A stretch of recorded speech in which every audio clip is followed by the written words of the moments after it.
Oh yeah, I mean we're extremely What's bullish your with what I'm target? seeing right now.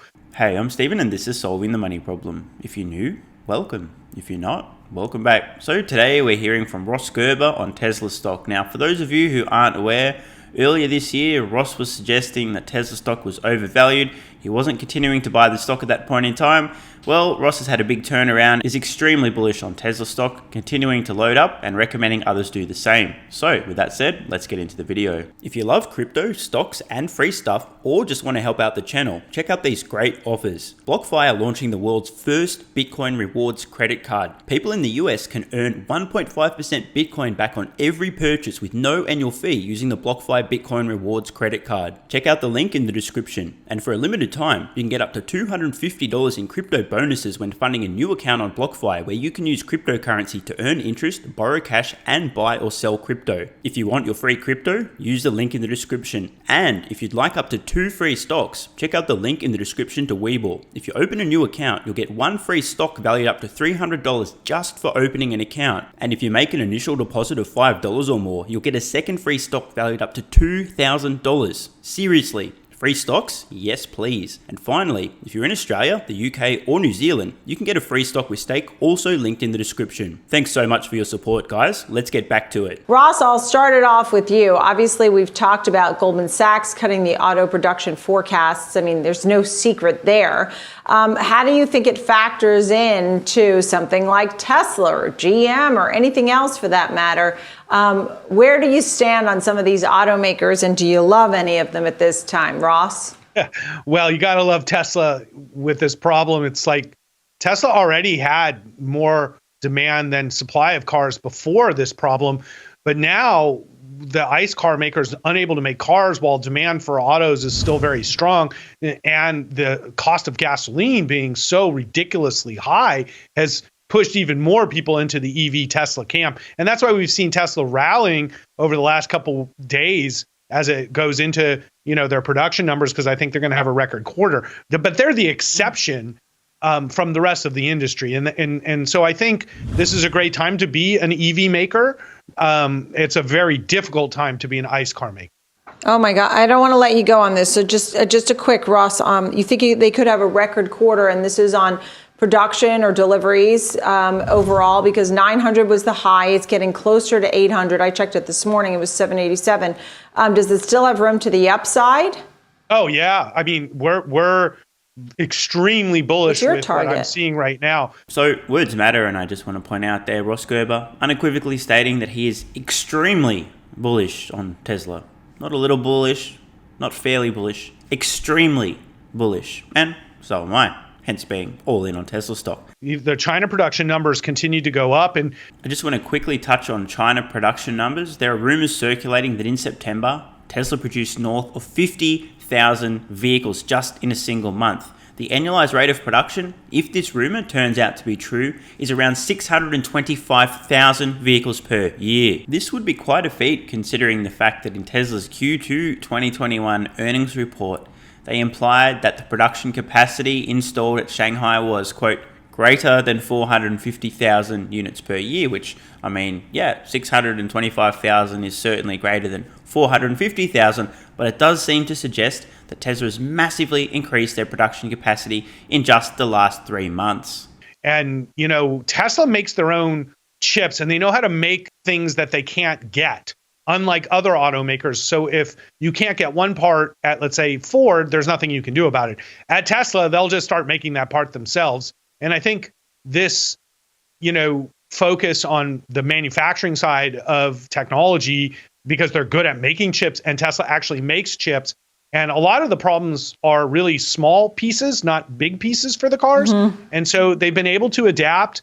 They're holding cars back until they get certain things, then they're putting them in the cars. Okay. But they're going to break every record this quarter, and that's amazing considering the challenges automakers are facing right now. Ross has hit the nail on the head here too. It's pretty obvious to anyone who's paying attention that Tesla's going to break every meaningful record this quarter: record production, record deliveries, record profitability, record revenue, blah, blah, blah, blah, blah. But they're going to do the same thing next quarter, and next quarter, and next quarter, and next quarter, and I think you guys see where this is going. Okay, so it sounds like you thought they could at least test their highs. Ivan, let's get to you. This is a story that's been around, right? The beauty of Tesla, they can make some of their own chips or adapt. Tell me about the group overall. Is it a real sticking point going forward? Is this story going to be around for a long time? Well, Goldman Sachs cut their production estimates, but not demand. And the key is demand is there. There's a huge pent-up demand, and there's going to be an ongoing growing demand for electric vehicles. Both that's consumer interest, consumer desire, and over time government mandated.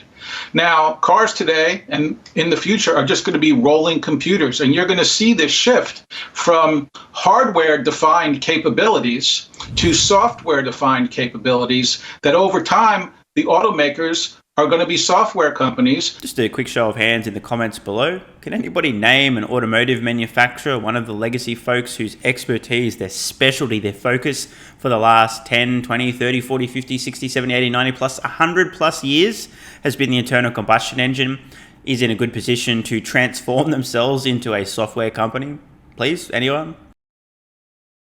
Because they're going to be able to continue to upgrade the features in your car. If you look at a Tesla Model 3, it has a center screen and a number of buttons on the steering wheel that can be programmed from the screen, so you can change the functionality of the car over time. You can improve the performance, you can upgrade the features, and it's all going to be more and more software reliant. So over time, I think the industry will be less chip dependent. I see. So, Ivan, do you have certain names that you like more than others, or is it the old school, the originals that we knew, or is it more the EV world?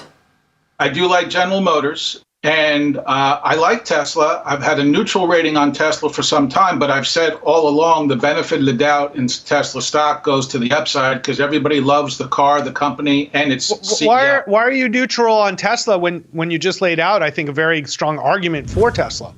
I mean, there is a strong argument.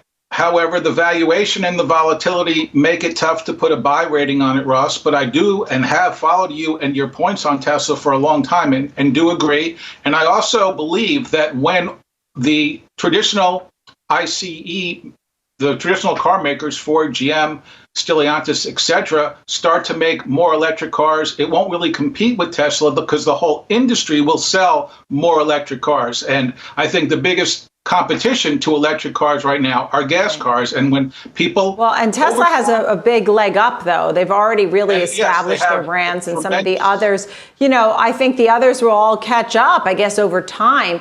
Oh no, they won't. You can count on that. But Ross, one of the points you've made is how they've really just gotten the ball rolling for years or years in advance of the others. I think at one point you were concerned about the valuation, Ross. Ross. Up over time, Nicole. I just don't think they catch up over time. I think this is like when Samsung tried to make phones that would compete with the iPhone, and everybody thought Samsung's a good competitor, which they was a really tough competitor. Yeah. But in the end, the phones exploded, and everybody uses iPhones, and that's exactly what happened with the Chevy Volt. And so, the Chevy Volt, forget it. Let's not even talk about the Chevy Volt. Do you even want to talk about the battery problem? There's a huge moat that Tesla has that the other companies just have to get around, and I just don't see that happening. It's too far ahead. Spot on once again from Ross Gerber. As I've said at least 420 quintillion times on this channel, Tesla's lead is unassailable. No one is catching up, period. So let's look at the definition of unassailable for a moment. Unassailable, adjective, unable to be attacked, questioned, or, in the case of Tesla, defeated. There's even an example of this word used in an English sentence. Quote, an unassailable lead, e.g. Tesla. See, look, it says it right there. Unassailable lead, e.g. Tesla. The end. Even Google's definition agrees with me. Right. Well, Ross, let me ask you this, because I know this is what you eat, sleep, and breathe. There was a time that you and I chatted, and I think Tesla at that time was around 600, and you just took a breather. I know you've always been bullish on Tesla, its ideas, its manufacturing, Elon Musk, the vision. I think you were a little concerned at one point about the valuation. Now, are you less concerned? Now, is it $1,000 and higher? I mean, Kathy Wood has it at 3,000, doesn't she? Yeah, well, I love Kathy's price targets. They definitely make news, but I hope she's right. Now, since the anchor didn't point this out, I will. Kathy Wood, ARK Invest price target on Tesla stock of $3,000 isn't a conventional Wall Street analyst 1-year price target. It was a 5-year price target. It is a 2025 price target for Tesla stock. Very important context that was missing. I've put my Tesla stock price targets on screen for you guys now. I'm at $3,550 per share, so within the same kind of ballpark in my bear case, that is. If you guys haven't seen my recent video, I'll put a card in the corner showing all of my price targets, and more important than that, the catalyst behind these price targets for Tesla stock over the next 10 years. But you're absolutely right. Tesla had rallied up and it was an overvalued stock in January and February, and they had several challenges that they faced moving forward through the year. Now, as we're getting towards the end of the year, many of these things are starting to happen, including full self-driving. I got the button on both of my cars. I requested full self-driving beta for me and my wife. This is a huge moment for Tesla software and what's going to happen with the technology. And then what we're seeing with now moving their annual meeting to Gigafactory in Texas, it's very exciting. Yeah. I think they're going to do an Austin launch. So we're starting to see these investments start to pay off into 2022. So when you think out into 2022, super, super bullish on Tesla. So now I'm adding to the position again. Some very bullish signs here from Ross Gerber. Originally put the brakes on buying Tesla stock, now buying up big time. Big difference between Ross and I never stopped buying. I'm not really concerned about short-term hurdles, obstacles, etc. I have a much more long-term vision on Tesla, and I still see it today as absolutely dirt cheap with a 10, 20 plus year investment horizon. So every opportunity I get, still buying Tesla stock. You're adding to the position. A significant amount, a small amount? I mean, how do we Well, I own a significant amount of Tesla. In my fund GK, Tesla's the largest holding with a 6% allocation. But I can't tell you exactly what I'm doing, but I am adding to my Tesla positions across my fund and my clients. Ross, I love when you're on the show because, it really is exciting. It's a turn of events and the wave of the future that my kids love to hear about. It is. Ivan, final quick thought to you. Well, I think it is going to be all about electric vehicles. Tesla has a tremendous first mover advantage. So when I think consumers finally mentally make the shift to look at electric cars, they will consider Tesla and they will continue to grow. But I think, as I said, that as the industry makes more electric cars, the industry will sell more electric cars. And over time, the batteries will become cheaper. They will last longer. Yes. They will charge faster, and there will be more places to charge, and this whole ecosystem will continue to build. Yeah. Ivan Feinseth, Ross Gerber, love chatting Tesla, with you. Great Ivan. topic. You'll thank me, Ivan. What a great ending to the interview there. Ross Gerber couldn't contain his excitement or enthusiasm for Tesla stock, insisting that Ivan buy some Tesla stock and that he'll be thankful that he did. I tend to agree. In fact, I think that practically everybody who buys Tesla stock or has bought Tesla stock anytime before 2021 will be very glad they did at some point in the future, except of course those who, after purchasing Tesla stock at some point in the future, decide arbitrarily, not because it was part of their investment plan or because they urgently needed the funds for an emergency, decide to arbitrarily or emotionally sell Tesla stock. Given the amount of potential long-term trauma this type of decision may induce, it's possible that these people will actually regret ever having purchased Tesla stock because they cry themselves to sleep every night because they sold when they shouldn't have. But outside of those exceptions to the rule, I tend to agree. I don't think anyone's really going to regret buying Tesla stock at these prices, and I think they're going to look dirt cheap in just a few years' time. On the topic of buying Tesla stock, let me know in the comments below. When was the last time you purchased Tesla stock? How much did you buy?